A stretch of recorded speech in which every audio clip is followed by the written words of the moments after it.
الحمد لله الأول والآخر والظاهر والباطن خلق فسوى وقدر فهدى بيده ملكوت كل شيء وهو يجير ولا يجار عليه. أحمده سبحانه وأشكر وأتوب إليه وأستغفره وأشهد أن لا إله إلا الله وحده لا شريك له وأشهد أن محمدا عبده ورسوله صلوات ربي وسلامه وبركاته عليه وعلى آله وأصحابه ومن سار نهجي واقتفى بهدي إلى يوم الدين. أما بعد، کتاب الجنائز کے ابواب میں سے دوسرے باب کا ہم نے کل آغاز کیا تھا، اور اس باب کی تشریح اور اس کی پہلی حدیث، اس کی تشریح ہم نے کی تھی اور اس پر ہم نے بات کی تھی. اور اس کے بعد آج انشاءاللہ ہم اس باب کی دوسری حدیث سے آغاز کریں گے، اور یہ حدیث بھی حضرت ابو ہریرہ رضی اللہ تعالی عنہ سے مروی ہے، اور یہ تقریباً گزشتہ جو حدیث ہے اسی کے معنی میں ہے. حدیث کے الفاظ ہیں، ابو ہریرہ رضی اللہ تعالیٰ عنہ روایت کرتے ہیں، قال قال رسول اللہ صلی اللہ علیہ وسلم، اللہ کے رسول صلی اللہ علیہ وسلم نے فرمایا، لا یتمنى احدکم الموت، ہرگز بھی تمنا نہ کرے تم میں سے کوئی ایک موت کی، ولا یدعو به، اور نہ دعا کرے موت کی، اور نہ موت کی دعا کرے، من قبل ان یأتیہ، قبل اس کے کہ موت اس کے پاس آئے، یعنی موت کے آنے سے پہلے موت کی دعا نہ کرے. انہو، بے شک، اذا ماتا، یا اب اس کا ترجمہ یہ بھی کر سکتے ہیں کیونکہ اذا ماتا، جب وہ فوت ہو جاتا ہے، یعنی انسان یا آدمی، ماتا فوت ہو جاتا ہے، انقطع تو منقطع ہو جاتا ہے، ہو جاتی ہے، عملہ، اس کی امید منقطع ہو جاتی ہے. مطلب یہ ہے کہ جو بھی امیدیں وہ اس کی ہوتی ہیں، وہ خیر پر مبنی، وہ منقطع ہو جاتی ہیں، اور مراد یہاں اس کا عمل ہے، مراد اس کا عمل ہے. وَإِنَّهُ، اور بے شک وہ، لا یزید المؤمن عمرہ الا خیرا، نہیں زیادہ کرتی مومن کو اس کی عمر مگر خیر میں. لا یزید، یزید کا فائل جو ہے وہ عمر ہے، عمر، اور المؤمن مفعول ہے. بے شک نہیں زیادہ کرتی مومن کو اس کی عمر، الا مگر خیرن، خیر میں، بہتری میں، بھلائی میں. اور یہ تقریباً گزشتہ حدیث کے معنی میں ہے. اس سے پتہ چلتا ہے کہ موت کی تمنا کرنا یا موت کی دعا کرنا یہ جائز نہیں ہے. موت کی تمنا کرنا یا موت کی دعا کرنا یہ جائز نہیں ہے، سوائے چند استثنائی صورتوں کے، جو میں نے پہلے گزشتہ کل کے لیکچر کے آخر میں ذکر کی تھی. اور ایک بندہ اگر یہ دعا کرتا ہے کہ اللہم توفنی مسلما الحقنی بالصالحین، یہ حسن خاتمہ کی دعا ہے، موت کی دعا نہیں. یہ حسن خاتمہ کی دعا ہے، یہ موت کی دعا نہیں ہے. لہٰذا موت کی دعا یہ ہے کہ بندہ کہے کہ اللہ مجھے موت دے دے، تو یہ ہے. باقی جیسے رسول اللہ صلی اللہ علیہ وسلم نے دعا کی تھی کہ وَإِذَا أَرَدْتَ بِعِبَادِكَ فِتْنَةً فَاقْبِضْنِي إِلَيْكَ غَيْرَ مَفْتُونٍ، اور اسی طرح یوسف علیہ السلام کی دعا توفنی مسلما الحقنی بالصالحین، یہ دعا تو کرنی چاہیے، ہر مومن کو کرنی چاہیے. اور اس میں حسن خاتمہ کا سوال ہے، اور حسن خاتمہ کی دعا ہے کہ اللہ تعالیٰ خیر پر خاتمہ کرے. تو یہ آپ سمجھیے کہ غلط نہیں ہے. غلط یہ ہے کہ آدمی جو ہے وہ کسی دنیاوی مصیبت پر انسان موت کی تمنا کرے، جبکہ اللہ تعالیٰ نے دنیا میں ہمیں ابتلاء اور آزمائش کے لیے بھیجا ہے، اور اس میں ہمارا امتحان ہے. جو بندہ موت کی دعا کرتا ہے یا پھر تمنا کرتا ہے یا پھر خودکشی کر لیتا ہے، یہ بزدل آدمی ہے. یہ بزدل آدمی ہے کہ جو آدمی دنیاوی مسائل، پریشانیاں، فقر و فاقہ، بیماری، لوگوں کی باتیں، اس طرح کی چیزیں جو ہے وہ اس کی وجہ سے وہ خودکشی کر لے، یا جو ہے وہ آپ سمجھیں کہ موت کی دعائیں کرے، تو یہ صحیح نہیں ہے. یہ گویا کہ خود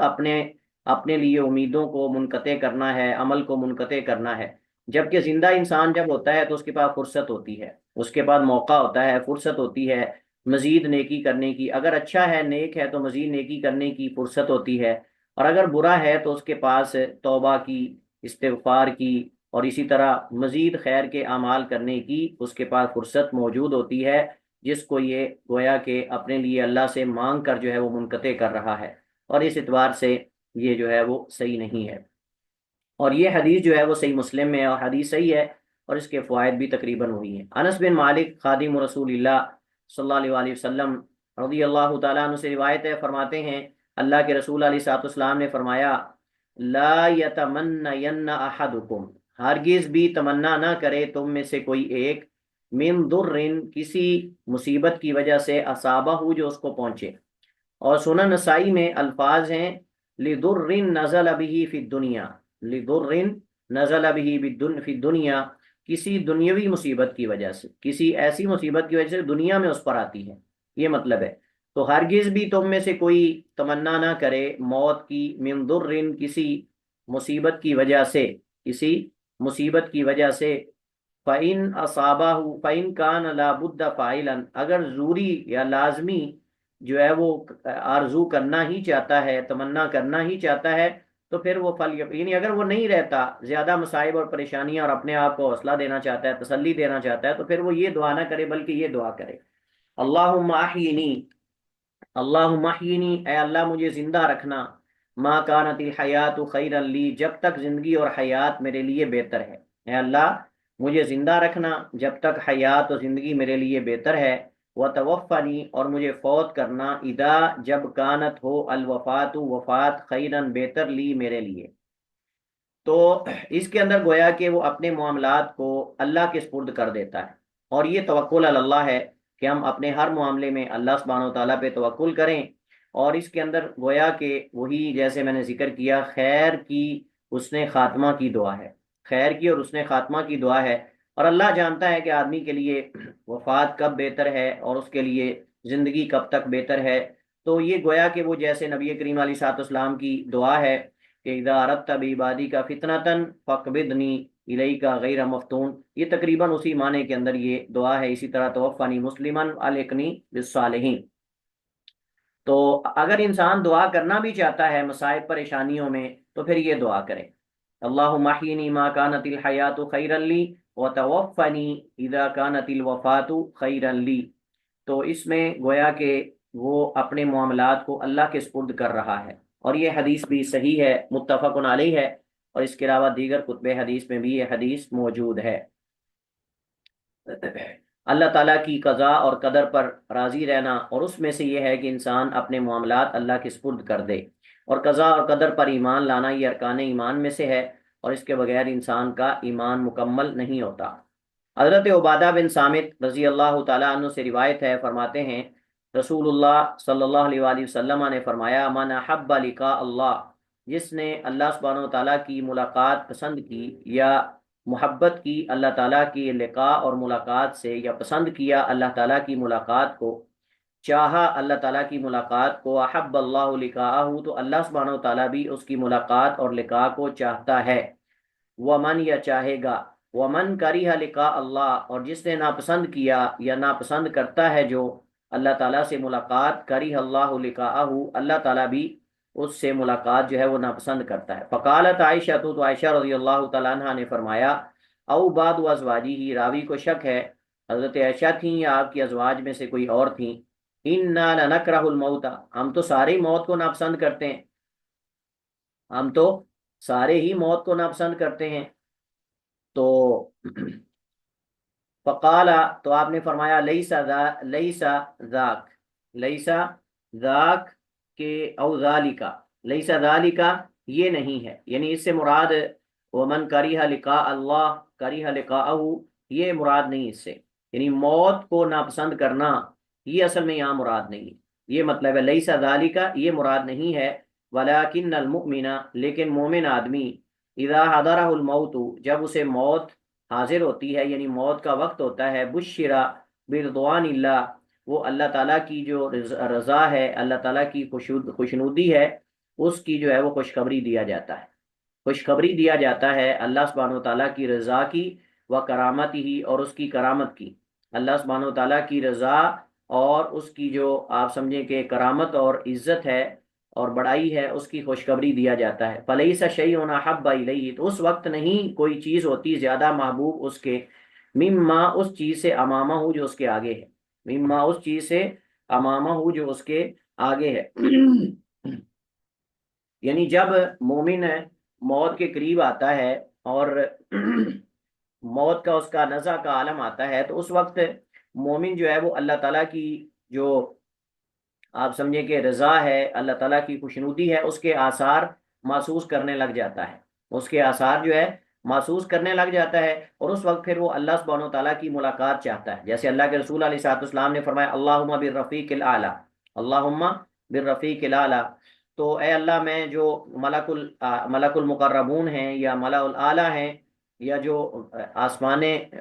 آسمان میں رہنے والے لوگ ہیں، ان کا ساتھ چاہتا ہوں۔ تو اسی طرح مومن جب اللہ سبحانہ و تعالیٰ کی رضا کی خوشخبری، اللہ تعالیٰ کی جو بڑائی ہے اس کی خوشخبری اس کو دی جاتی ہے، اور اللہ تعالیٰ نے جو اس کے لیے تیار کیا ہے آخرت کے اندر انعام اور تکریم، تو اس وقت وہ اللہ تعالیٰ سے ملاقات پسند کرتا ہے، تو پھر اللہ بھی اس سے ملاقات جو ہے وہ چاہتا ہے، اس وجہ سے کہ وہ دنیا میں جس مقصد کے لیے اللہ تعالیٰ نے اس کو بھیجا تھا اس مقصد کو پورا کر کے جا رہا ہے، اور وہ اللہ سبحانہ و تعالیٰ کی عبادت کر کے جا رہا ہے، اور وہ اپنا معاملہ اللہ کے ساتھ جو ہے اس کو بہتر کر کے جا رہا ہے، یہ اصل مقصد ہے۔ تو اللہ سبحانہ و تعالیٰ بھی اس کا جو ہے وہ لقاء چاہتا ہے، تو مومن کو موت کے وقت ہی ایک عجیب قسم کا اطمینان حاصل ہوتا ہے، ایک عجیب قسم کی اس کو جو ہے وہ آپ سمجھے کہ مسرت حاصل ہوتی ہے، جس کے پیش نظر وہ چاہتا ہے کہ جلدی اپنے رب کے پاس پہنچ جائے، جلدی اپنے رب کے پاس پہنچ جائے اور فرشتے بھی جو ہے وہ ایسے شخص کو جو ہے وہ خوشخبریاں دیتے ہیں۔ تو یہ مطلب ہے وَأَحَبَّ لِقَاءَ اللہ، تو وہ یہ جب اللہ تعالیٰ کی کچھ رضوان، اللہ تعالیٰ کی کرامت اور اس کی بزرگی بڑائی اور اس کی یعنی اس کی تکریم جو اللہ تعالیٰ نے اس کے لیے تیار کی ہے وہ دیکھتا ہے، تو اللہ تعالیٰ کی ملاقات کو پسند کرتا ہے۔ وَأَحَبَّ اللَّهُ لِقَاءَهُ، اور اللہ تعالیٰ بھی اس کی ملاقات کو پسند کرتا ہے۔ وَإِنَّ الْكَافِرَ، اور بے شک کافر اذا حضر، جب اس کی موت کا وقت آتا ہے، بشر بعذاب اللہ، اس کو اللہ تعالیٰ کے عذاب کی خوشخبریاں دی جاتی ہیں، اس کو اللہ تعالیٰ کے عذاب کی خوشخبریاں دی جاتی ہیں، وہ عقوبت ہی، اور اللہ تعالیٰ کی سزا کی اللہ تعالیٰ کی پکڑ کی۔ فلیس شیء اکرہ الیہ مما امامہ، تو نہیں ہے کوئی چیز زیادہ ناپسند، فلیس شیء اکرہ الیہ مما امامہ، نہیں ہے کوئی چیز زیادہ ناپسند اس چیز سے جو اس کے سامنے ہے، یعنی جو سامنے وہ عذاب اور اللہ تعالیٰ کی پکڑ کی علامات اور نشانیاں، اللہ کی ناراضگی کی نشانیاں اور آثار دیکھ رہا ہے، اس سے زیادہ ناپسند اس کو کوئی چیز نہیں لگتی۔ لہٰذا جب وہ آگے سے، اور یہ دنیا کے اندر بھی ہے، دنیا کے اندر بھی ہے، آدمی جہاں اس کو بلایا جاتا ہے، اگر بلانے والی جگہ یا بلائے جانے کی جگہ تکریم کی ہو، عزت کی ہو، احترام کی ہو، تو جانے والا بڑے شوق سے جاتا ہے اور وہ چاہتا بھی ہے وہاں جانا، اور اگر اس کو پتہ چل جائے کہ جہاں مجھے بلایا جا رہا ہے وہاں کوئی تکریم اور کرامت کی جگہ نہیں، بلکہ وہ ذلت کی جگہ ہے، رسوائی کی جگہ ہے، وہاں مجھے بدنام کیا جائے گا، رسوا کیا جائے گا اور سزا دی جائے گی، یا مجھے مارا بھی جا سکتا ہے، تو اس وقت انسان جو ہے وہ کبھی بھی اس راستے کی طرف جانا پسند نہیں کرتا، بلکہ وہ جو ہے وہ ناپسند کرتا ہے، گویا کہ اس کو کھینچ کے لے جایا جا رہا۔ تو یہی حال ہے جب کافر جو ہے وہ منافق اپنی دنیا سے جاتے ہوئے آخرت کی جو اس کے لیے اللہ سبحانہ و تعالیٰ کا عذاب اور یہ چیزیں، اس کو جب اس کے نشانات اور اس کے آثار دیکھتا ہے، اور یہ موت کی سختیوں سے ہی اس کو احساس ہو جاتا ہے، موت کی سختیوں سے ہی اس کو احساس ہو جاتا ہے۔ مومن کو موت کی سختیاں اگر آتی ہیں تو وہ اس کو ظاہری طور پہ محسوس کر رہا ہوتا ہے، باطنی طور پر اس کے ساتھ ساتھ اس کو خوشخبریاں بھی دی جا رہی ہوتی ہیں، جبکہ جو کافر اور منافق ہے اور جو باغی ہے اس کو جو ہے وہ عذاب کی خوشخبریاں دی جاتی ہیں، اور وہ اللہ تعالیٰ کے غضب، اللہ تعالیٰ کی ناراضگی کے اثرات جو ہے وہ دیکھ رہا ہوتا ہے، اس وجہ سے اب وہ اللہ تعالیٰ کی ملاقات کو ناپسند کرتا ہے۔ تو اللہ سبحانہ و تعالیٰ بھی جو ہے وہ نہیں چاہتا کہ وہ بندہ جو ہے وہ اللہ تعالیٰ کے پاس پیش کیا جائے، بلکہ اس کو زمین کی گہرائیوں کے اندر، اس کو زمین کی گہرائیوں کے اندر سجین کے اندر پھینک دیا جاتا ہے اس کی روح کو، اور مومن کی روح جو ہے وہ آسمانوں میں لے جائی جاتی ہے، جیسا کہ نبی کریم علیہ الصلوۃ والسلام نے فرمایا کہ جب مومن کی روح قبض کی جاتی ہے تو فرشتے جو ہیں وہ ملک الموت سے لحظہ بھی نہیں گزرتا کہ وہ جنت کے جو خوشبودار کفن ہے اس کے اندر اس کی روح کو ڈال لیتے ہیں، لپیٹ لیتے ہیں، اور پھر جہاں جہاں سے بھی گزرتے ہیں فرشتے اس کو سونگتے ہیں، فرشتے اس کو سونگتے ہیں اور پوچھتے ہیں کہ یہ کون ہے، تو بتایا جاتا ہے کہ یہ فلاں بن فلاں ہے، تو وہ اس کو بشارتیں دیتے ہیں، خوشخبریاں دیتے ہیں اور مبارکباد دیتے ہیں۔ پہلے آسمان میں جب لے جایا جاتا ہے تو فرشتے پوچھتے ہیں کون ہے، تو بتایا جاتا ہے یہ فلاں بن فلاں ہے، اور پھر حدیث کے اندر آتا ہے رسول کائنات علیہ الصلوۃ والسلام نے فرمایا کہ فرشتے اس کو جلدی سے، اس آسمان والے فرشتے آگے سے ایسے لیتے ہیں جیسے نیک میت کو دنیا میں اہل ایمان جو ہے وہ ہر ایک کی کوشش ہوتی ہے کہ اس کو وہ کندھا دے کر جلدی سے قبرستان کی طرف لے جائے، ایسے ہی پہلے آسمان کے فرشتے بھی مومن کی روح کو، جو کہ جنت کے کفن میں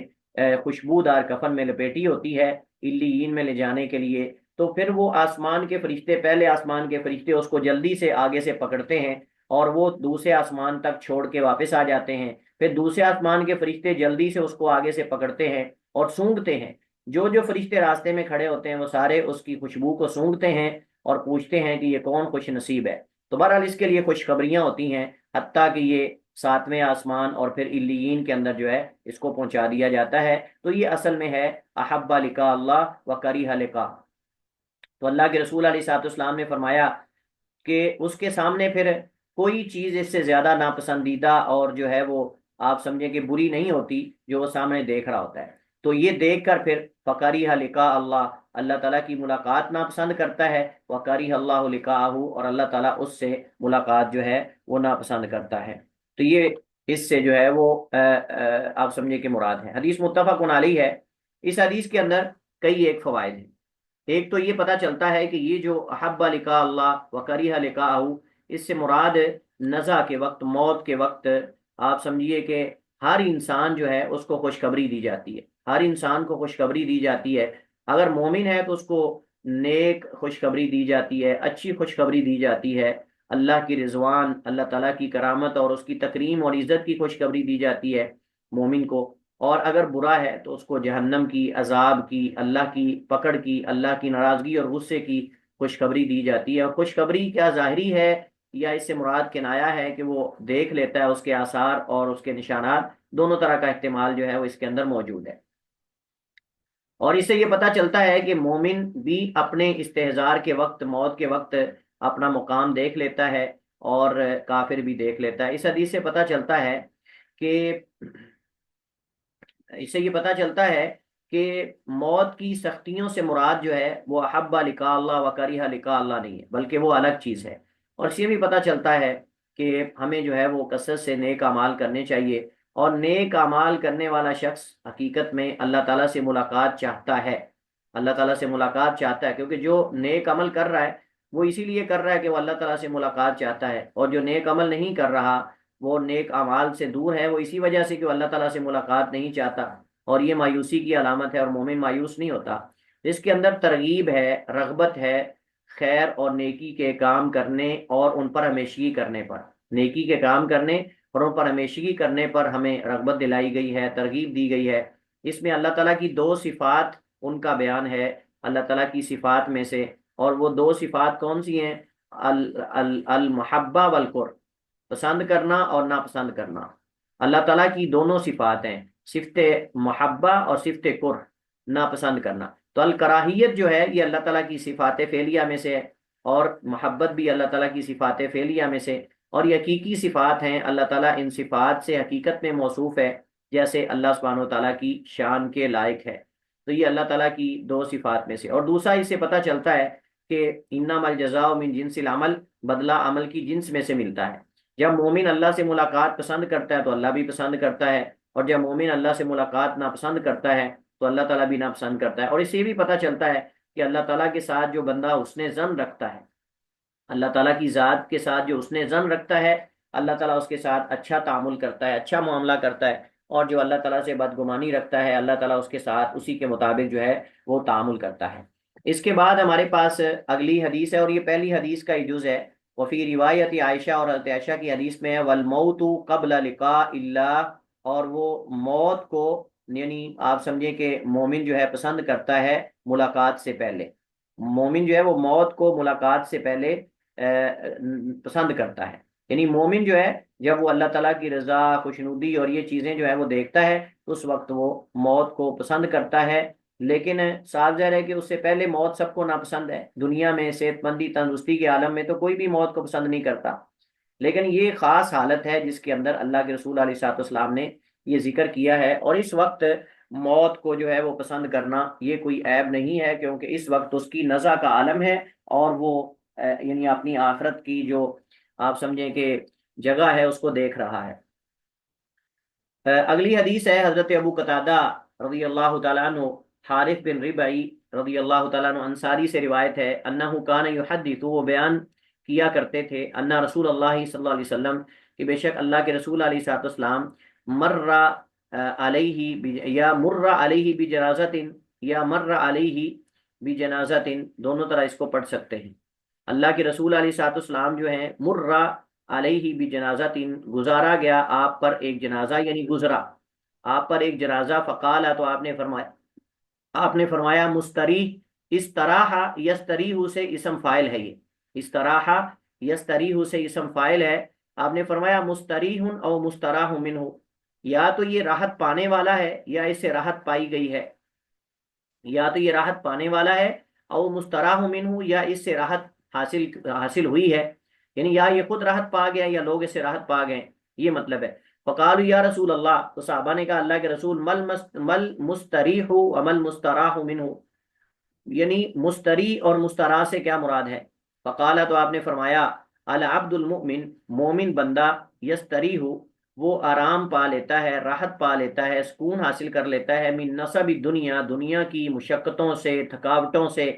وَأَذَاهَا، اور اس کی اذیتوں سے، اور اس کی اذیتوں اور تکلیفوں سے، الی رحمت اللہ، اللہ تعالیٰ کی رحمت کی طرف۔ مومن کی دنیا قید ہے، دنیا مومن کے لیے قید خانہ ہے، جیسا کہ حدیث ہے، الدنیا سجن المؤمن و جنت الکافر، الدنیا سجن المؤمن و جنت الکافر، تو یہ گویا کہ اسی کی تعبیر ہے دوسرے الفاظ کے ساتھ۔ تو دنیا میں مومن پر بڑی مشقتیں ہوتی ہیں، بڑے مصائب ہوتے ہیں، غم ہوتے ہیں، اور تکلیفیں ہوتی ہیں اہل زمین کی طرف سے، اور آپ سمجھیے کہ مشکلات کا سامنا کرنا پڑتا ہے مومن کو، لیکن جب مومن دنیا سے جاتا ہے تو اس وقت وہ دنیا کی تھکاوٹیں اور اسی طرح جو ہے وہ مشقتیں اور اس طرح اذیتیں، تکلیفیں جو دوسروں کی طرف سے پہنچتی ہیں، اس سے وہ آرام پا کر جو ہے راحت پا کے اللہ تعالیٰ کی رحمت کی طرف منتقل ہو جاتا ہے، اللہ تعالیٰ کی رحمت کی طرف جو ہے وہ منتقل ہو جاتا ہے، اللہ تعالیٰ کی رضا، اللہ تعالیٰ کی خوشنودی، اللہ تعالیٰ نے جو اس کے لیے انعامات تیار کیے ہیں اس کی طرف۔ والعبد الفاجر، اور جو فاجر آدمی ہے، والعبد الفاجر، اور جو فاجر بندہ ہے، یعنی فاسق اور نافرمان بندہ ہے، اللہ کے رسول نے فرمایا یستریح منہ العباد، یہ مستریح، یہ مستراح ہے، یہ مستراح منہ، یعنی جس سے آرام پایا گیا ہے یا راحت حاصل کر لی گئی ہے، مخلوقات کو اس سے آرام ہو گیا ہے۔ اس سے پتہ چلتا ہے کہ انسانوں کے جو گناہ ہیں اس سے دیگر مخلوقات بھی متاثر ہوتی ہیں، انسانوں کے گناہوں سے دیگر مخلوقات بھی متاثر ہوتی ہیں، کیسے؟ اس پہ میں بات کرتا ہوں۔ والعبد الفاجر، اور جو فاجر بندہ ہے، یستریح منہ العباد، اس سے بندے بھی آرام اور راحت پا لیتے ہیں، والبلاد، اور شہر بھی، والشجر، اور درخت بھی، والدواب، اور چوپائے بھی، یعنی اس سے شہر، علاقے، درخت، چوپائے، ہر چیز آرام پا لیتی۔ کیسے؟ یا تو یہ شخص ظالم ہے، اگر ظالم ہے تو پھر یہ بندوں پر بھی ظلم کر رہا ہے، جانوروں پہ بھی ظلم کر رہا ہے، اور اسی طرح جو ہے وہ دیگر مخلوقات پہ بھی ظلم کر رہا ہے۔ یا پھر یہ ہے کہ یہ شخص جو ہے جب گناہ کرتا ہے تو اس کے گناہ کرنے کی وجہ سے بارش نہیں آتی، اور جب بارش نہیں آتی قحط سالی پڑ جاتی ہے، اور اس قحط سالی سے دیگر جو چیزیں ہیں وہ بھی متاثر ہوتی ہیں، علاقے بنجر ہو جاتے ہیں، ویران ہو جاتے ہیں، اور درخت جو ہے وہ خشک ہو جاتے ہیں، اور چوپائے جو ہے وہ پیاس سے مرنے لگ جاتے ہیں، جیسے نبی کریم علیہ الصلوۃ والسلام کی حدیث حضرت انس بن مالک رضی اللہ تعالیٰ عنہ سے، اللہ کے رسول علیہ الصلوۃ والسلام خطبہ ارشاد فرما رہے تھے، ایک بندہ آیا اور اس نے کہا یا رسول اللہ، ہلاکت الاموال وانقطعت السبل، اللہ کے رسول اموال ہلاک ہو گئے اور راستے کٹ چکے ہیں، ادعو اللہ ان یغیثنا، اللہ تعالیٰ سے دعا کریں کہ ہمیں جو ہے وہ بارش دے دے۔ تو نبی کریم علیہ الصلوۃ والسلام نے بارش کی دعا کی، تو اللہ کے رسول علیہ الصلوۃ والسلام کی دعا کی برکت سے ابھی صحابہ نکلے نہیں، آسمان بالکل صاف تھا کہ جبل صلا کے پیچھے سے ایک چھوٹا سا بادل کا ٹکڑا آیا، پھر وہ پھیلتا چلا گیا، حتیٰ کہ صحابہ فرماتے ہیں کہ ہمیں مسجد سے نکلنا بھی ممکن نہ ہوا، اتنی تیز بارش برسی، اور اگلے جمعے تک بارش برستی رہی، حتیٰ کہ اگلے جمعے پھر اسی دروازے سے کوئی بندہ آیا، وہ تھا یا کوئی اور تھا، اس نے وہی الفاظ کہے، یا رسول اللہ، ہلاکت الاموال وانقطعت السبل، ادعو اللہ ان یکفا، کہ اللہ کے رسول اموال، راستے منقطع ہو چکے ہیں، اموال ہلاک ہو چکے ہیں، اللہ تعالیٰ سے دعا کریں کہ بارش جو ہے وہ روک دے۔ تو محل شاہد اس میں یہ ہے کہ اللہ کے رسول علیہ الصلوۃ والسلام کو اس بندے نے آ کر کہا کہ ہلاکت الاموال، مال ہلاک ہو گئے، اس کا مطلب جب بارش نہیں آتی تو اس سے مویشی بھی متاثر ہوتے ہیں، حتیٰ کہ آپ سوچتے ہوں گے کہ باقی کئی چیزیں ایسی ہیں جن کو بارش کی ضرورت نہیں، ہر چیز کو بارش کی ضرورت، حتیٰ کہ چونٹی جو بارش میں بہہ جاتی ہے اس کو بھی بارش کی ضرورت ہے۔ بارش آئے گی تو اس کو دانہ ملے گا، بارش آئے گی تو حشرات وغیرہ کیڑے مکوڑے ہوں گے، اور دیگر کئی چیزیں جو ہیں وہ غلہ وغیرہ اور یہ سب چیزیں ہوں گی۔ آپ نے وہ واقعہ قرآن میں بھی پڑھا ہوگا اور حدیث کے اندر بھی اس کی تفصیلات آپ نے سنی ہوگی، کہ جب جناب سلیمان علیہ السلام دعا کے لیے جا رہے تھے تو اس وقت جو ہے ایک چونٹی آسمان کی طرف ٹانگیں اٹھائے ہوئے، اور وہ اللہ سبحانہ و تعالیٰ سے یہ دعا کر رہی تھی، اللہم انا خلق من خلقک، اللہم انا خلق من خلقک، کہ اللہ ہم تیری مخلوقات میں سے ایک مخلوق ہیں، اللہم انا خلق من خلقی کا، ہم تیری مخلوقات میں سے ایک مخلوق ہیں، اللہ ہمیں بارش دے دے۔ تو اب آپ دیکھیں کہ اس کے اندر تمام حیوانات کی مصلحت ہے، لیکن بندوں کے گناہ اور بندوں کے ظلم اور بندوں کی زیادتیاں بعض دفعہ یہ قحط سالی کا ذریعہ بن کے یہ صرف انسانوں کو نہیں بلکہ یہ شہروں کو، یہ درختوں کو اور یہ حیوانات کو بھی متاثر کرتی ہیں۔ جب ایسا بندہ دنیا سے جاتا ہے تو یہ ساری چیزیں اس سے آرام اور راحت پا لیتی ہیں، یہ ساری چیزیں اس سے راحت اور آرام پا لیتی ہیں۔ اور کتنا بدبخت آدمی ہے یہ، کتنا بد نصیب آدمی ہے کہ جس کی شاید مرنے کی دعائیں جو ہے وہ یہ ساری دعائیں ساری چیزیں کر رہی ہوتی ہیں، بندے بھی کر رہے ہوتے ہیں کہ اس سے جان چھوٹ جائے، اور شہر، علاقے، درخت اور چوپائے یہ بھی بد دعا کر رہے ہوتے ہیں کہ اس شخص سے جو ہے وہ جان چھوٹ جائے، جو نحوست کا ذریعہ بنا ہوا ہے، جو پریشانی کا ذریعہ بنا ہوا ہے۔ تو اس سے جیسے میں نے ذکر کیا، اس حدیث سے یہ پتہ چلتا ہے کہ آدمی کے گناہ، لوگوں کے گناہ جو ہیں، یہ ان کا اثر انسانوں پر بھی ہوتا ہے، ان کا اثر جو ہے وہ یعنی حیوانات پر بھی ہوتا ہے، اور علاقوں پر، درختوں پر بھی ہوتا ہے، اور اس کی وجہ میں نے بتائی۔ اور بعض دفعہ یہ ہوتا ہے کہ وہ بندہ اتنا منحوس ہوتا ہے، اتنا بدترین ہوتا ہے کہ وہ اپنی شرارتوں سے دوسروں کو جو ہے وہ اذیت پہنچاتا ہے، موسیقی اونچی آواز سے لگا دیتا ہے، یا عورت ہے تو برہنہ ہو کر نکلتی ہے، عورت ہے تو برہنہ ہو کر نکلتی ہے، اپنا لباس مکمل نہیں پہنتی، ننگی ہو کر نکلتی ہے۔ ننگی ہونے کا مطلب یہ کہ اپنا سر ننگا کر کے، بدن آدھا کر کے، آدھا بدن ڈھانپا ہوا ہے، آدھا ننگا ہے، یا لباس ہے لیکن نہ ہونے کے برابر ہے، جیسے اللہ کے رسول نے ذکر کیا کہ لباس پہننے کے باوجود بھی ننگیاں ہوں گی، لباس پہننے کے باوجود بھی، اور قرب قیامت عورتیں ننگیاں ہوں گی، کئی ایسی عورتیں آئیں گی۔ تو اب یہ عورت جو ہے خود تو گناہ کر ہی رہی ہے، لیکن اپنے گناہ کے ساتھ ساتھ یہ دوسری عورتوں کو بھی مائل کر رہی ہے کہ تم بھی ایسا کرو، اور اس کو دیکھ کر کئی عورتیں کرتی ہیں، اور پھر یہ مردوں کو بھی اپنی طرف مائل کر رہی ہیں، اور یہ ان اہل ایمان کو بھی پریشان کر رہی ہیں، جو اہل ایمان جو ہے وہ دیکھنا نہیں چاہتے اس طرح کی چیزیں، تو نہ چاہتے ہوئے ان کی نظر جو ہے وہ پڑ جاتی ہے۔ تو اس اعتبار سے بھی یہ صاف ظاہر ہے کہ مستراح منہ ہو، کہ اس سے جو ہے وہ ساری چیزیں راحت حاصل کر لیتی ہیں، بندہ ہو یا بندی ہو،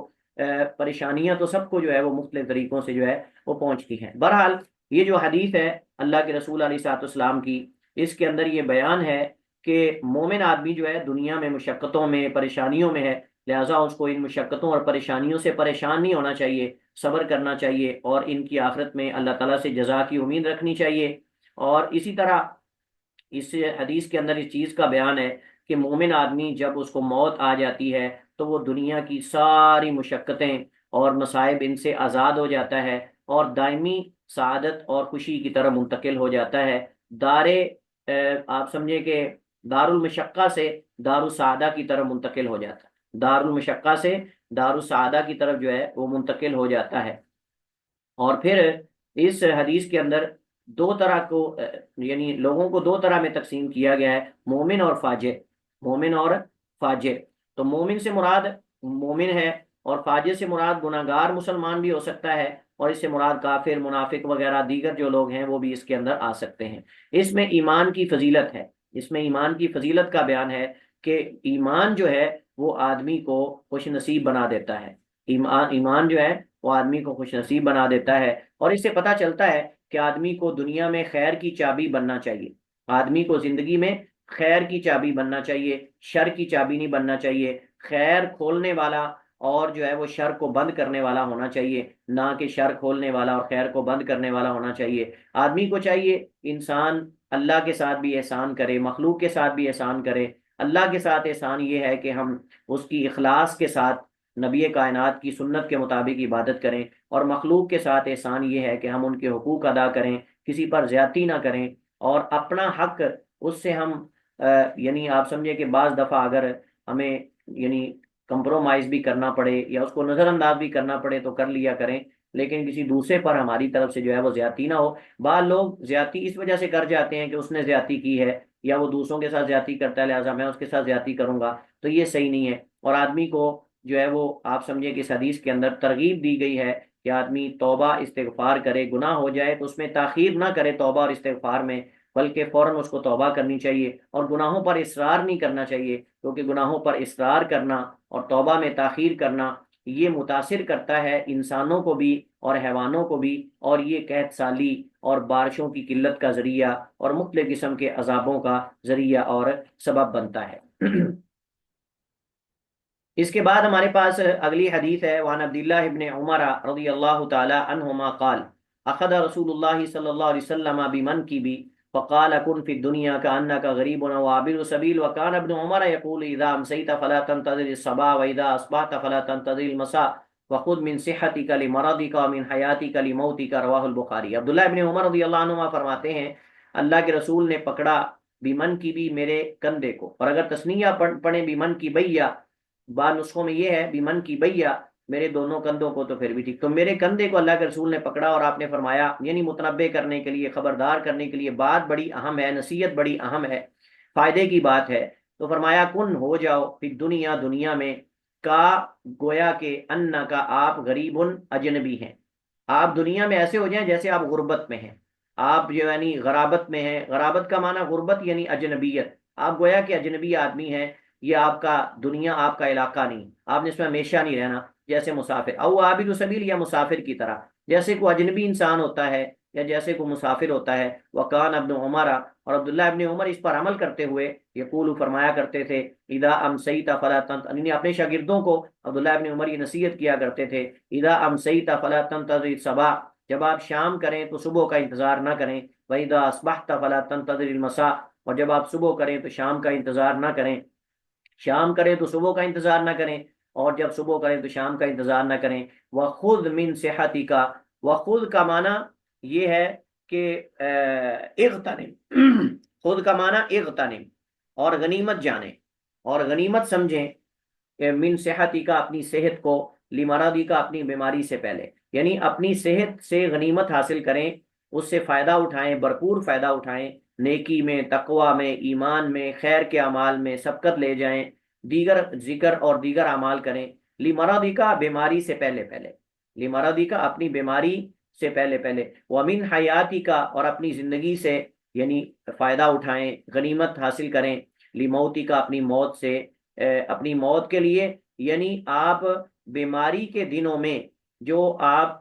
اعمال سے قاصر ہو جاتے ہیں وہ آپ صحت میں اتنے زیادہ کر لیں کہ وہ بیماری میں آپ کے لکھے جائیں اور آپ کے اعمال میں اضافہ کیا جائے، یہ مطلب ہے۔ اور غنیمت جانیں اپنی صحت کو اپنی مرض کے لیے، اور اپنی زندگی کو اپنی موت کے لیے، مطلب مرض کے ایام کے لیے اپنے اعمال ذخیرہ کریں تاکہ وہ آپ کے اعمال بکثرت بیماری کی حالت میں لکھے جائیں، جیسا کہ ہم پیچھے حدیث بہت ساری پڑھ آئے ہیں کہ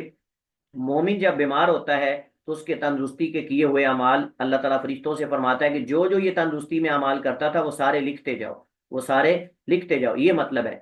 تو فرمایا کہ ومن حیاتی کا، اور اپنی زندگی کو غنیمت جانو، یا اپنی زندگی سے جو ہے وہ فائدہ اٹھاؤ، لموتی کا اپنی موت کے لیے، یعنی موت کے لیے اپنی زندگی میں اتنے نیک اعمال کر لو کہ موت کی تیاری ہو جائے اور موت آسان ہو جائے، اور موت کے بعد کے مراحل جو ہیں وہ بھی آسان ہو جائیں۔ اس حدیث کے اندر نبی کریم علیہ الصلوۃ والسلام نے جو مثال دے کر انسان کی زندگی کی ایک صورت پیش کی ہے، ایک تصویر پیش کی ہے، تصویر کشی کی ہے اللہ کے رسول نے، کہ دنیا میں انسان کی مثال ایک اجنبی آدمی کی ہے۔ اجنبی آدمی آپ جانتے ہیں کہ وہ یعنی جہاں کہیں رہتا ہے وہ زیادہ سامان اپنے پاس نہیں رکھتا، زیادہ وہ آپ سمجھیں کہ اس جگہ کے ساتھ دل لگا کے نہیں بیٹھ جاتا، اس کو پتا ہے کہ میں یہاں رہنے والا نہیں ہوں، آج نہیں تو کل، کل نہیں تو پرسوں۔ اسی طرح مسافر ہے، مسافر اپنے توشے کے اندر معمولی سامان لے کے جاتا ہے جو اس کی ضرورت کے لیے، وہ نقدی ہوتی ہے ضرورت کے مطابق، کھانا پینا ضرورت کے مطابق ہوتا ہے، تو ضرورت کے مطابق مسافر اپنے ساتھ سامان رکھتا ہے، وہ اتنا زیادہ سامان نہیں رکھتا اپنے ساتھ کہ جناب کنٹینر ساتھ ہوں، ٹرک اس کے ساتھ ہوں، پتہ چلے کہ فلاں چودھری صاحب مسافر ہیں اور وہ سفر پہ آئے ہوئے ہیں، حج پہ آئے ہوئے ہیں، عمرے پہ آئے ہوئے ہیں، اچھا جی یہ ساتھ کیا ہے، یہ اس کے کنٹینر ہیں سامان کے، کیونکہ ضرورت پڑ سکتی چودھری صاحب کو، ایسا نہیں کوئی بھی کرتا۔ بلکہ پیسے بھی تو سارے اپنے ساتھ نہیں گٹریاں باندھ کے لے جاتا، بلکہ مسافر آدمی ضرورت کے مطابق پیسے لیتا ہے، ضرورت کے مطابق جو ہے وہ کھانا پینا راشن وغیرہ لیتا ہے۔ اسی طرح انسان کو چاہیے، مسلمان مومن آدمی کو، کہ وہ دنیا کو اپنا دار القرار اور دار المقام نہ سمجھے، بلکہ اس کو مسافر خانہ سمجھے۔ اور یہ ہمارا مسافر خانہ ہے، ہم اس میں اجنبی ہیں، ہم یہاں کے وطنی نہیں ہیں، ہم وطن نہیں ہیں، وطن کے رہنے والے نہیں ہیں، یہ دنیا ہمارا وطن نہیں ہے، ہمارا وطن اصل آخرت ہے انشاءاللہ باذن اللہ، جو کہ دار السعادہ ہے، دار المقیم ہے، دار الجزا ہے، دار الخیر ہے، دار الرضوان ہے، اور یہ دار الکرامت ہے، آخرت کا گھر۔ تو اس وجہ سے دنیا میں ضرورت کے مطابق لینا چاہیے، اتنا زیادہ دنیا میں انسان نہ کھو جائے کہ اس کو اپنا ہم و غم بنا لے، اور پھر اپنا ہم و غم بنا کر انسان دنیا کو ہی اپنا معبود بنا لے، دنیا کی خاطر دے، دنیا کی خاطر لے، دنیا کی خاطر محبت کرے، دنیا کی خاطر لوگوں سے نفرت کرے، دنیا کی خاطر لڑائیاں کرے، دنیا کی خاطر ظلم و زیادتی کرے۔ یہ دنیا یہاں رہ جانی، تو کیوں ہم کسی پر ظلم کریں، کیوں کسی کے ساتھ زیادتی کریں، اور کیوں ہم جو ہے وہ دنیا میں اس طرح زندگی گزاریں جیسے کافر گزارتا ہے۔ کافر کو تو پتہ ہے کہ میرے لیے آخرت میں کچھ نہیں، لیکن اے مومن، اے مسلمان، کیا تمہیں اللہ کی ذات پر یقین نہیں؟ اللہ تعالیٰ کی ذات کے ساتھ تیرا حسن ظن نہیں کہ اللہ تعالیٰ تیرے ان اعمال کا احسن بدلہ دے گا؟ تو پھر دنیا میں کیوں آپ جو ہے وہ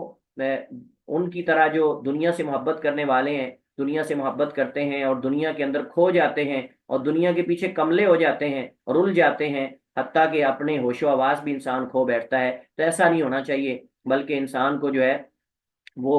دنیا میں ایک مسافر اجنبی کی طرح زندگی۔ اسی طرح اللہ تعالیٰ کی نعمتوں میں سے ایک نعمت تندرستی ہے، تندرستی ہے تو کثرت سے خیر کے اعمال کریں، کیونکہ کوئی پتہ نہیں کہ مرض آ جائے اور اس مرض میں آپ سجدہ بھی زمین پر نہ کر سکیں، اور اس مرض میں آپ سجدہ بھی زمین پہ نہ کر سکیں، تو ایسے لمحے سے پہلے پہلے غنیمت جاننا چاہیے۔ کئی لوگ اپنی جوانیاں اللہ کی نافرمانی میں، اللہ کی بغاوت میں بسر کرتے ہیں، لیکن جب بوڑھے ہو جاتے ہیں تو اس وقت پھر وہ آ کر جو ہے وہ اللہ اللہ کرنے لگ جاتے ہیں، اور وہ بھی اللہ اللہ کیسے کرتے ہیں؟ کرسی پہ بیٹھ جاتے ہیں، یعنی اس کو جوانی میں اللہ کے سامنے سجدہ کرنا نصیب نہیں ہوا، قیام کرنا نصیب نہیں ہوا، روزہ رکھنا نصیب نہیں ہوا۔ جوانی کی عبادت اللہ کو اس وجہ سے پسند ہے، اس میں انسان جو ہے وہ اس طریقے سے عبادت کر پاتا ہے جو اللہ کو طریقہ مطلوب ہے، لیکن بڑھاپے کے اندر انسان، اس کے اندر پھر بیماریاں، پریشانیاں، اور پتہ نہیں جو ہے وہ گوڈوں کا درد، گھٹنوں کا درد، اور پتہ نہیں کہاں کہاں کے درد انسان کو اٹھتے ہیں، اور پھر انسان جو ہے وہ بعض دفعہ مسجد میں جانے سے بھی قاصر اور عاجز آ جاتا ہے۔ تو اس وجہ سے ہمیں صحت تندرستی سے فائدہ اٹھانا چاہیے، اور زندگی ہے، حیات ہے، رمق چل رہی ہے، روح چل رہی ہے جسم کے اندر، تو فائدہ اٹھائیں۔ جب موت آ جائے گی تو اس کے بعد آپ کو دنیا میں کوئی نہیں آنے دے گا، جیسا کہ قرآن کریم کہتا ہے کہ اس وقت انسان کہے گا کہ مجھے دوبارہ دنیا میں لوٹا دو۔ اللہ تعالیٰ فرماتا ہے کلا انہا کلمۃ ہوا قائلھا من وراء برزخ الی یوم یبعثون، کہ وہ کہے گا مجھے لوٹا دو، لیکن جو ہے لعلی اعمل صالحا فیما ترکت،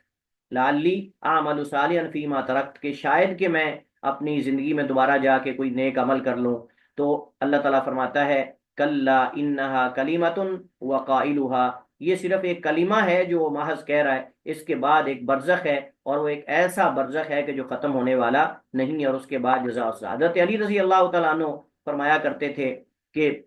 دنیا کے دو طرح کے لوگ ہیں، کوئی دنیا کے بیٹے ہیں اور کوئی آخرت کے بیٹے ہیں۔ بیٹے سے مراد چاہنے والے، کوئی دنیا کو چاہنے والے، کوئی آخرت کو چاہنے والے۔ حضرت علی فرماتے تھے کونوا من ابناء الاخرہ لا تکونوا من ابناء دنیا، تم آخرت کو چاہنے والے بنو، تم دنیا کو چاہنے والے نہ بنو،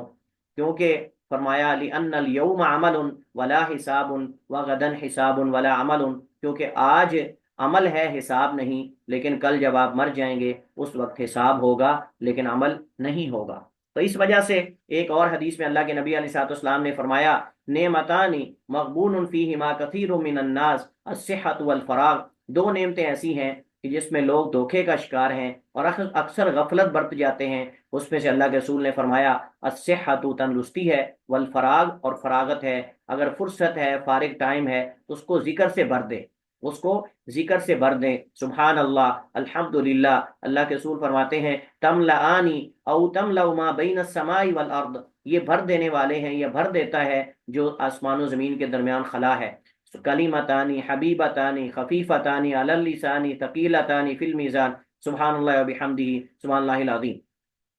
تو بہت ساری اس باب کے اندر جو ہے جو آپ سمجھیں کہ اللہ کے رسول کی احادیث ہیں جو ذکر کی جا سکتی ہیں، لیکن مقصد یہ ہے کہ ہم جو ہے وہ اپنی جو دنیا کی زندگی ہے اس کو اپنا دار القرار نہ سمجھیں، ہمیشہ کا گھر نہ سمجھیں، بلکہ ہم اس میں جو ہے وہ آپ سمجھیے کہ عارضی طور پر ہیں۔ حضرت جابر بن عبداللہ رضی اللہ تعالیٰ عنہما فرماتے ہیں سمیعت رسول اللہ، میں نے سنا اللہ کے رسول علیہ الصلوۃ والسلام سے قبل موتی ہی، آپ کی وفات سے بھی ثلاثت ایام 3 دن پہلے آپ فرما رہے تھے لا یموتن احدکم، ہرگز بھی موت نہ آئے تم میں سے کسی ایک کو، ہرگز بھی فوت نہ ہو تم میں سے کوئی ایک، الا مگر وہو یحسن الظن باللہ، مگر وہ اللہ کے ساتھ اچھا گمان رکھنے والا ہو۔ یعنی تم میں سے کسی کو بھی موت نہ آئے مگر اس حال میں کہ وہ اللہ کے ساتھ اچھا گمان رکھنا۔ اس سے کیا مراد ہے؟ اس سے مراد یہ ہے کہ علماء کرام فرماتے ہیں کہ جب انسان تندرست ہو تو آدمی نیک عمل کرے، اچھی عمل کثرت سے کرے، اور پھر اللہ تعالیٰ سے اس کی جزا کی امید رکھے۔ اور جب آدمی جو ہے وہ موت کے قریب ہو تو اس وقت وہ اپنے اوپر خوف کو غالب نہ کرے، بلکہ اللہ تعالیٰ کی ذات سے امید کو غالب کرے۔ مومن آدمی کو چاہیے موت کے وقت جو ہے وہ امید کو غالب کرے، اور تندرستی کی حالت میں جو ہے وہ خوف اور رجا دونوں برابر ہونے چاہیے، خوف اور رجا دونوں برابر ہونے چاہیے۔ اگر خوف کو غالب کر لے گا تو خارجی بن جائے گا، اگر رجا کو غالب کر لے گا، خوف کو نظر انداز کر دے گا تو مرجی بن جائے گا۔ مومن اس کے درمیان درمیان ہوتا ہے، لیکن جب بیمار ہو جائے اور موت کے قریب ہو جائے اس وقت اس کو اللہ کی رحمت سے جو ہے وہ رجا اور امید ہونی چاہیے، اور اللہ تعالیٰ سے بخشش و مغفرت کی جو ہے امید ہونی چاہیے۔ تو اس حدیث کے اندر گویا کہ آپ سمجھے کہ ڈرایا گیا ہے، متنبع کیا گیا ہے نا امیدی سے، کہ مومن کو، مسلمان کو نا امید نہیں ہونا چاہیے، اور امید کی رغبت دلائی گئی ہے خاتمے کے وقت۔ خاتمے کے وقت امید غالب ہونی چاہیے اور اس کی رغبت دلائی گئی ہے، اور اللہ تعالیٰ کے ساتھ اس نے زن، اللہ تعالیٰ کی ذات کے ساتھ اس نے زن کی رغبت دلائی گئی ہے۔ اور اس نے زن سے مراد یہ ہے کہ جب دنیا سے انسان جا رہا ہو تو اس وقت وہ اس امید سے جائے کہ اللہ تعالیٰ میرے اوپر رحم کرے گا، مجھے معاف کر دے گا، اور اس کی رحمت بڑی وسیع ہے، اور وہ معاف کرنے والا اور وہ غفور الرحیم ہے۔ یہ مطلب اس سے ہے، اور اللہ کی پکڑ سے بھی نا امید نہ ہو جائے، دنیا سے جاتے ہوئے امید کو غالب کرے، خوف کو نظر انداز نہ کرے، خوف بھی ہو لیکن امید زیادہ غالب ہونی چاہیے، یہ مراد ہے حدیث سے۔ لیکن ایک بندہ دنیا میں عمل ہی نہیں کرتا، کچھ بھی نہیں کر رہا، اور وہ کہتا ہے جی اللہ کے بارے میرا حسن ظن ہے، تو علماء کرام فرماتے ہیں یہ حسن ظن نہیں، یہ بدگمانی ہے۔ بدگمانی کیسے ہے؟ کہ وہ یہ سمجھ رہا ہے کہ اللہ تعالیٰ عمل کرنے والوں اور نہ عمل کرنے والوں کو برابر کر دے گا،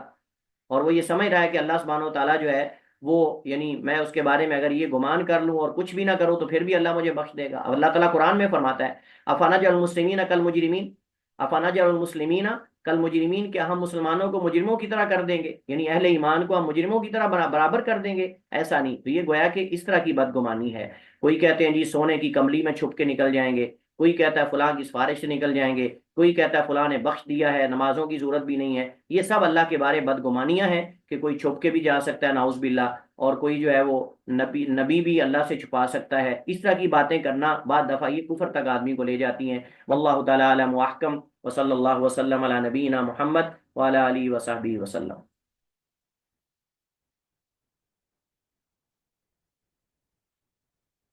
کوئی اہم سوال ہو آپ کا کسی کا تو آپ کر سکتے ہیں، باقی لوگ دوسری کلاس جوائن کریں اگر لنک آ چکا ہے تو۔ السلام علیکم سر۔ سر میرا ایک کوشچن تھا کہ اگر انسان سے کوئی گناہ سرزد ہو جاتا ہے اور آپ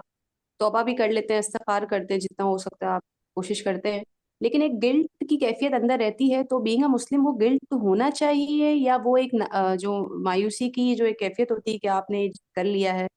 تو جو یہ کیفیت ہے، تو کیا یہ نا امیدی ہے اللہ سے، یا یہ گناہ ہے؟ مطلب جو ایک گلٹ رہتا ہے انسان کے دل میں، یا یہ ختم ہو جانا چاہیے، گلٹ ہونا ہی نہیں چاہیے؟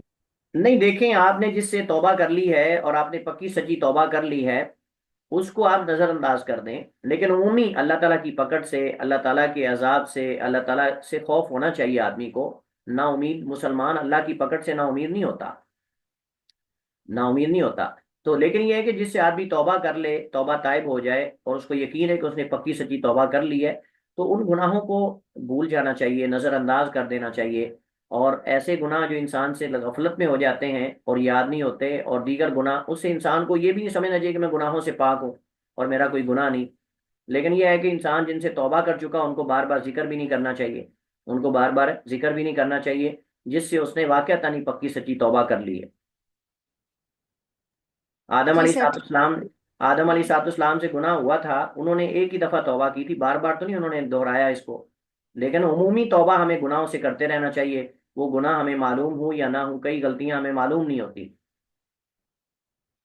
تو سر یہ جو وسوسے ہوتے ہیں جو گلٹ کے، وہ شیطان کی طرف سے ہوتے ہیں کہ جو آپ کو بار بار جیسے شیطان ریکال کی ہو طرف یا؟ سے ہوتے ہیں، اور وسوسات کا علاج یہ ہے کہ آپ اس کے پیچھے نہ چلیں۔